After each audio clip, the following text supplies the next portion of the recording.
จักเหตุนี่ว่าหลายคนเรามีประโยชน์แต่เป็น2 3 5 6 2 3 5 6อันนี้ประโยชน์ในการประเมินพวกแบบนี้ที่ว่าน่าเชื่อถือได้ในพวกปัญญาย้อนไปก็1คือขันมันประเด็นที่สกาวพี่แบ็คพี่เดือดมันก็1คือขันนะอย่างนั้นอันนี้ว่าตั้งซื้อย้อนแล้วมันจะเป็นที่ว่าธรรมดานะอย่างว่าคือมาเบิ่งหลายคนกับพอได้เฮียนมาในเฟียวนี้เนาะได้บอกซื้อเราก็มียังหรอกเลยอยากกลับไปตัวเก่าเขาแล้วอันนี้เนาะกลับไปว่าขั้นตอนเกณฑ์เนาะเกณฑ์ตัดสินใจเป็นเกณฑ์อย่างไรเนาะบอกให้มันสุดซัดตัวนี้ตัวที่1นี่กับสั่งนะแสดงว่าอะไรขึ้นไว้ขั้นไล่ออกมานั้นสั่งก็ถือว่ายอมรับตัวที่1นะตัวที่1กับ2นี่สั่งแล้วแสดงว่าได้ขึ้นไว้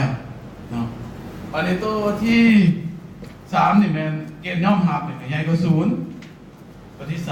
3 1กับ2นี่สั่งเนาะเข้าใจดีนะสั่นจะเป็นโอเคแล้วแหละได้ขึ้นไปเลยขึ้นไว้ประมาณตัวที่3นี่มันใหญ่กว่า0เห็นมันนะตัวที่4นี่มันใหญ่กว่า1รัศมีเองรัศมีเป็นเหล็กทุบเองขั้นใหญ่กว่า1เนี่ยโอเคเลยเกิดดีมาใน IRR นี้เกณฑ์ตัดสินใจมันตกใหญ่กว่าต้นทุนนั้นทุนโดยเฉลี่ย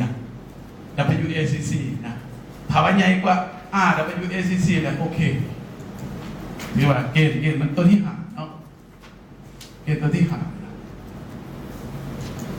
แล้วก็เกณฑ์ตัวที่6เนี่ยคือกันกับตัวที่ห่างต้องใหญ่กว่า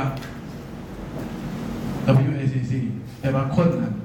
บอสุนิยมสั่งตัวที่ห่างนี่มีข้อหมายแล้วใดเนาะอยากถามผู้ทานเนาะคือว่าแล้วย้อนว่าผู้ได้เรียนมาทางบริหารธุรกิจเองเห็นเบิดตัวที่6ที่5ที่ยังเขาจับไปแล้วเรียนทางบริหารธุรกิจนี่นะเนาะ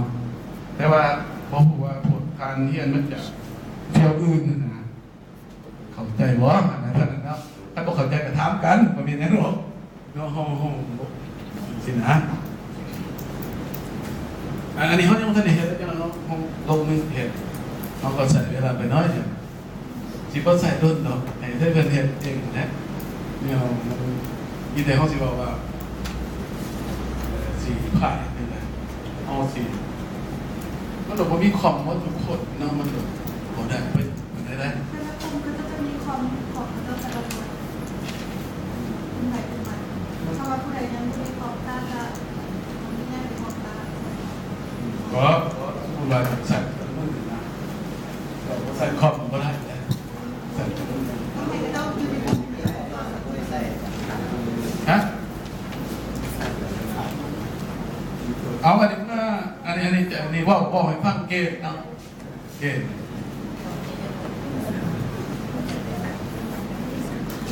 ภาษาลาวเนาะภาษาลาวเขาตัวที่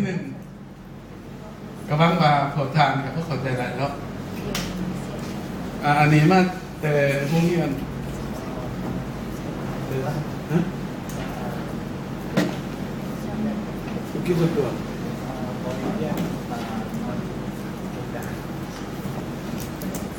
อันนี้การประเมินโครงการแบบนี้นะ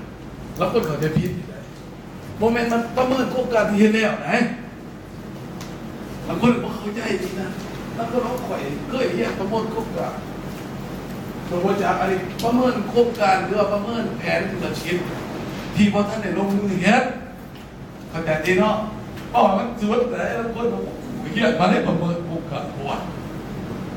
โครงการมันโครงการที่กำลังประเมินเนี่ยเฮ็ดอยู่ค่ะแต่ประเมินเนี่ยเนื้อประเมินตัวนี้ไหนอันนี้ยูพิซซ่าโปรเจกต์เป็นแนวเชนบูธเห็นไหม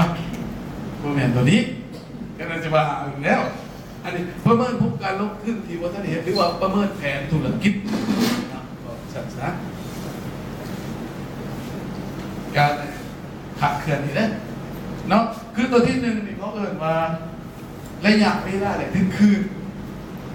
ระยะเวลาถึงคืนตัวที่2ก็คือว่าระยะเวลาเลยขึ้นคืนทีคำนึงถึงมูลค่าปัจจุบันของเงิน discount payback period นี่แต่ตื่นมา คำหนึ่งถึงมูลค่าของเงินนะ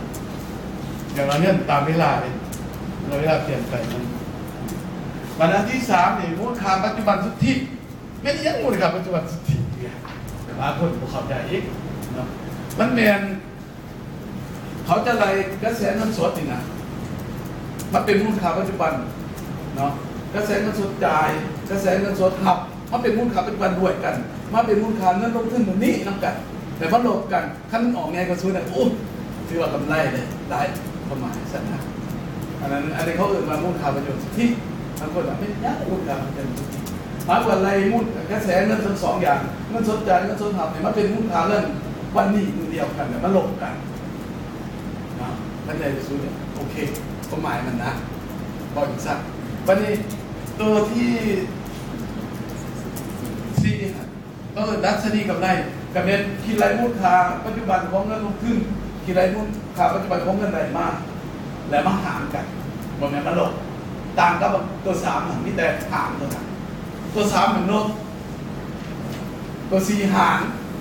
จะมาเอามูลค่าปัจจุบันของเงินส่วนหับหารในมูลค่าปัจจุบันของเงินลงทุนถามหมอกไงกว่านึงโอเคย่อมถูกประมาณนั้นนะและตัวที่หากับตัวที่หกคือกันหมายความว่าการประเมินโครงการเงินเขาอยากเห็นว่ามันเป็นอัตราจักเปอร์เซ็นต์เป็นเท่าไหร่จักเปอร์เซ็นต์จากโครงการตัวนี้ตัวที่สี่แล้วตัวที่ห้ามันจะอะไรออกมาเป็นส่วนข้อตัวเปอร์เซ็นต์เขาเทียบยังไงนะถามว่าตัวที่เขามีแบงค์สิบห้าเท่าไหร่ได้ทราบแสดงโอ้โครงการนี้นะวันนี้ตัวที่หาตัวที่หกตัวสุดท้ายมันเป็นยันต่างกับตัวที่หาอะไรตัวที่หกเนี่ยมันเป็นว่าเมื่อเขาเลยกระแสเงินสดมาแล้วบ่มีที่โครงการสิเอาเงินห่อไว้เอาที่หนึ่งได้เงินมากห่อไว้ที่สองได้เงินมากห่อไว้ตัวที่หา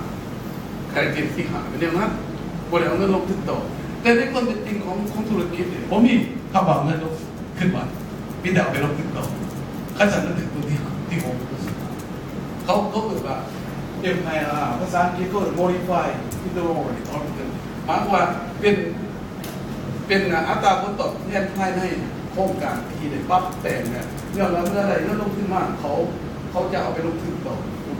แต่ปรับเงินมากเป็นเงินวันนี้มันจะต่างที่ยิงตัวที่ผมดีแต่บางคนโอ้โหสั่ง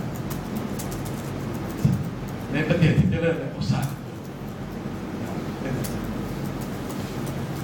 อันนี้ว่าให้ฟังเนาะวันนี้เขามาลงของห้องแล้วกัน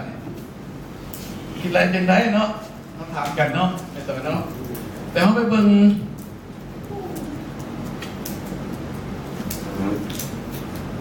อันนี้อะไรนี่ไงเวลาอะไรทึกคืนนี่เท่าไหร่ถึงสิสูตรมันได้นี่อันนี้ก็ตัดแล้วจะปุ่มภาษาอังกฤษอันนี้ภาษาลาวเป็นข่อยเขียนเองอันนี้ปุ่มการเขียนคำศัพท์เป็นสิ่งเป็นข่อยนี่เขียนเองจะเป็นไทยเลยอันนี้ภาษาอังกฤษครับโอเคอันนี้ภาษาลาวเป็นข่อยเขียนเองหมายว่าเอาเงินลงทุนบนตัวลบพ้นหัวก็ใช้เงินสดของปีก่อนในคืนหมายว่าเอาก่อนนี่ลบก่อนนี่เป็นข่อยเขียนเองปึ้งข่อยไม่เคยเขียนเองได้เห็นบ้านอยู่ที่นี่เนาะพอกระเบื้องมาอุปกรณ์สมมันอุตสาหคือเป็นสิ่งผิดแต่ว่าแบบไก่เที่ยงตะกี้ว่าเห็นสุดแต่ว่าเรียนมีดนะหาปุ่มลอยเนี่ยยังไม่ยังมีได้สุดเนี่ยตัวเสือไปบนรถมีแต่ปุ่มภาษาอังกฤษหนึ่งฝรั่งแบบนี้แต่ว่าเป็นปุ่มสุดนี่นะอันนั้นคิดอะไรได้ยากเวลาอะไรที่คืนเทดะคืนเขาแบ่งเป็นสองกรณีโครงการมาเท่ากันกรณีโครงการในเงินมาเท่ากันฉะนั้นตัวนี้เนาะเขาจะอะไรแบบนี้กรณีกระแสเงินสดที่ใดมากเท่ากันเขาจะอะไรแบบนี้มีสองคนไหนจะมาย้อนเอาข่อยพิมพ์โต๊ะไปนี่นะที่จริงมันตัวนี้ลบตัวนี้นะก้อนนี้นะก้อนนี้ลบก้อนนี้นะในหาในนี้ตัวนี้ก่อนว่าได้จากไซต์ของเขียนบอกเป็นจากไปเองนะของแนวนี้นะเอา และอันนี้มันมีที่คิดไร payback period เขาใส่แบบนี้ทึ่งแบบบอดแบบธรรมดาก็แบบ discount cash flow เขาได้แบบใส่ discount cash flow นี่มันจะต่างกันเลยเดียวเอาแต่คอยบอกว่าเบิร์ดเลยมีแต่ว่าประสิทธิภาพปฏิบัติตามเคสก่อนเนาะคอยเขาบอกว่าเบิร์ดไงแค่ไหนมันสิกลายพวกตัวอื่นมันก็มีแล้วเทคนิคมันหลายเลยฮะโอ้ย MIR เขาอะไรจังไหนเขาคิดจังไหนโอ้มีมันแหละสูตรมันจังไหนนี่เห็นบอกเขาอะไรจังไหนคอยมีมันเนาะแต่ว่าโอ้ยผมว่าอุตสาห์นี่แต่ประสิทธิภาพให้โดยคอมมันจะว่าเป็นรักการโดยมือโดยยังเขาก็มีเหมือนอันนี้เขาอะไร MIR เขาอะไรแบบนี้มันจังไหนมีความคิดจังไหนนี่อันนี้ความคิดของการอะไร MIR เขาคิดจังไหนควรจะเป็น MIR เนาะอันนี้ internal rate of return อย่างนั้นคนส่วนใหญ่เรียนแต่ IRR โมเรียน MIR เข้าใจป่ะคนบ่เข้าใจเข้ามา MIR นี่เขาได้เงินมาเนี่ยเขาไปลงทุนต่อ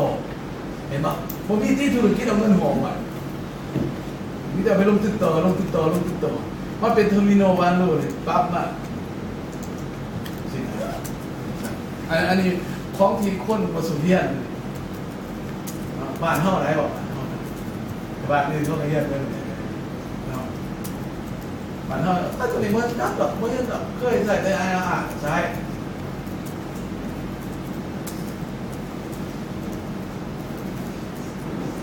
และมาเบิ่งตัวนี้เนาะอันนี้ของขอก่อนผ้าให้เดือดขอบเดี๋ยวบอกเดี๋ยวผมจานผมจานบ้านนี่มันก่อนผ้าให้เดือดขอบก็หมายไว้นะเดี๋ยวเอาตามกรณีศึกษาไปเลยนะเดี๋ยวใส่เดือดขอบเลยรายค่านะสบายนะผมเป็นอาจารย์โมเกียวได้เกี่ยวแล้วเกี่ยวเด็กขอบนี่สูตรของรวยมือนี่สูตร MIR กี่นะเฮ็ดด้วยมือเท่าไหร่สิขอหักคะแนนนี่อันนี้สูตรของมัน MIR เลยตัวคอมง่ายพวกเอาล่องกดคาเนี่ยล่องเขียนลงไปแล้วเนาะแต่บางมาเสียงจ้าว่าโอ้เนี่ยเขาใส่เนาะทำนั่นก็พอใจแล้วเนาะอะไร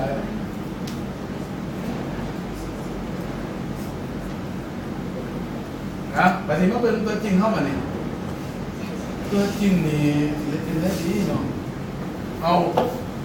ตัว cash flow เขาเลยเนาะ cash flow ไม่มีสองแบบเนาะอาจารย์บอกผมถามฟังนะแค่หน่อยมันถึงงงเนาะนี่ร้ายเนี่ยเรื่องของเขาได้เสนอนี่ร้ายไหนยาซะจ้างหน่อยก็เบาน้อยจ้างร้ายกว่าร้ายก็คิดว่าเสียนั่นแหละเนาะสีว่าที่จริงผมได้ตัวอย่างเนี่ยบอกเนาะเลยสีว่าทุกทานฟังตัวนี้เนาะเอาจะบอกเลยตัวนี้ก่อนเนาะโดยเอากรณีศึกษานั้นหนาได้มาบอกแล้วคนยังบูพูดได้ว่าเอาเสียเอาหนาได้ไปประเมินนะเอาประเมินกันเนาะตัวนี้นี่นะมันมีสองแบบนี่ของห้องแต่ฟังต้องไปกันเนาะมันมีสองแบบที่เขาใส่ยังมาบอลสองแบบนั้นส่วนไอ้น้องเขาเรียกว่าพวกธรรมนาตรวจเขานี่เบิ่งไม้หน่อยคนเรื่อยๆจะหน่อยมันสิลืมกันพอเสียบอกว่าเฮ็ดจังไหนเป็นหนังจังเงินสองแบบเนาะอย่างว่านี่วันตัวหนังสือสีแดงคนนี้นะพวกทานไม้แบบนี้มันมีสองแบบนะครับแต่พอเสียอธิบายว่าสองฟังเป็นอย่างไรเนาะแบบที่หนึ่งเนี่ยเราก็ได้จากการทำงานล้างก่อนบวกกันเป็นเดือนเนาะแบบที่หนึ่งเนาะแบบที่สองเนี่ยเอาไล่หักไล่จ่ายที่บร่วมการเป็นเดือนอยู่ในกรณีศึกษานี้กรณีศึกษานี้เขาใส่แบบสองนี้ฝรั่งก็ใส่เนาะไทยก็ใส่ได้แบบเท่านั้นอันนี้ถ้าท่านแบบนี้เขาเอาบนได้ไปไหลเนาะหลายคนจะถามไปนะเดี๋ยวเอาหลังจากขาดคดีกระแสน้ำสดทุกอย่างเลยแต่เขาเอาตารางที่11มาไหลว่าสัก อันนี้มันตัวอะไรจะต้องใส่เวลาได้เป็นน้ำปวดปวดขาเลยเด้อตกใจเวลาเนี่ยโอ้เวลาตัวนี้เป็นน้ำตัวนี้เพิ่งเมื่อนี่ปวดอะไรเนาะเป็นบอกนี่ทุกท่านเขาจะเอาที่แสนกระสุนสุดสีโครงการนี่นะไปไหลเห็นบอกโครงการนี้จะแถวสุดท้ายตาราง11แถวสุดท้ายตาราง11แถวสุดท้ายตาราง11ดีตาราง11นี่เป็นไล่แบบที่2แบบไล่ครับบัตรเอากำไรจากการดำเนินงานเป็นเอาไล่มาลบไล่กายที่ลบกันอย่างนี้เขาเป็นแบบที่2บริแบบที่1เนี่ยจังไรบอกมันหมดทุกแบบวันไหนมันมี2กลุ่มเนี่ยยังไงผมถามไปเห็นนะเขาจะเนาะตัวนี้เป็นแบบที่2แบบพื้นทุกคนแต่แบบที่1เขาเอาหนาให้ไหมเอาหนาไปเนาะการก็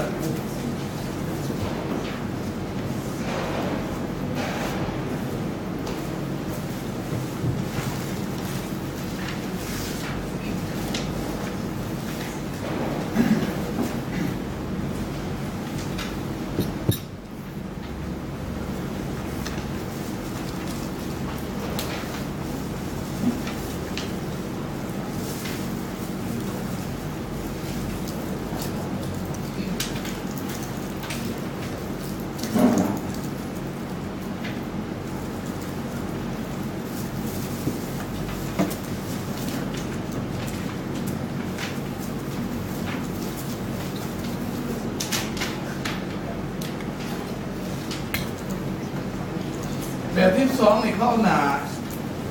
เอาตารางที่14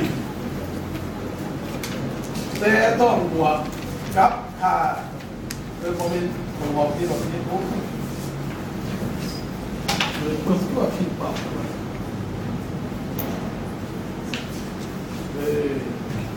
เอาหนาที่เอาตารางที่10เห็นเพราะกันได้ทุกที่ผมทานเอาแต่กันได้ทั้งสมเอาเลยอันนี้เขาบริเวณแบบ2มาเนี่ยบริเวณแบบ1มาเนี่ยเอาแบบ2เนี่ยผมทานเรื่อยๆกันได้ทุกที่เห็นไหมยันมากระแสเงินสดทุกที่เขาจะเอากำไรค่าทุกที่บวกกับค่าเหรียญผมทานรอบนับเบิ้งกันเนี่ยเนาะเบิ้งกันอะไรเห็นเพราะกันได้ทุกที่มีปีที่1 4 6 16เห็นไหมเห็นหรอกำไรสุทธินะเนี่ยตารางที่10ตารางที่10เห็นไหมเขาจะเห็นปีที่1เลย66ปีที่2เลย116หาเลยเนาะบัดนี้ตรวจทานมาเบิ่งเขาบอกว่าเอากำไรสุทธิบวกค่าวิเทียยุนาได้บัดนี้เขาตรวจกราฟไปคืนเนาะแม่บอกค่าวิเทียยุนาได้ค่าวิเทียตัวก็ที่เขากราฟไปค่าวิเทีย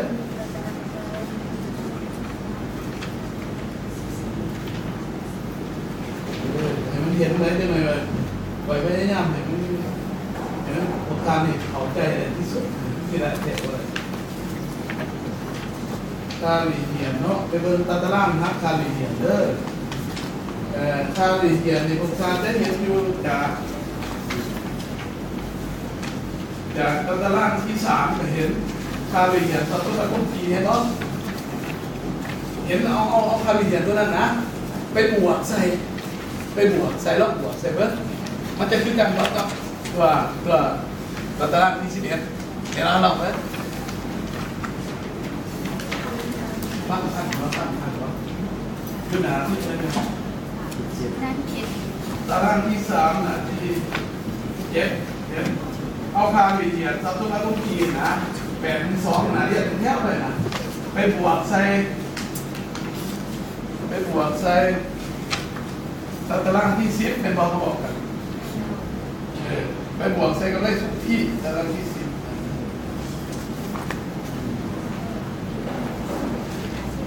ไปบวกใส่อะไรมันจะออกมาเป็นกระแสเงินสดทุกที่มันจะสินเท่ากับตารางที่10เป็นบอล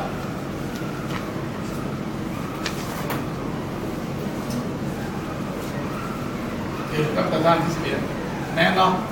เป๊ะกันเลยนะนี่แหละที่2แบบเป็นทุกการนำเห็นในก่อนแต่ว่าถ้าอย่างในทุกการไปอ่านคนธรรมดาเนี่ย วันนี้มันเมื่อไรแบบนี้เมื่อไรแบบนี้การประเมินหรือเขามีเขาเอาตารางที่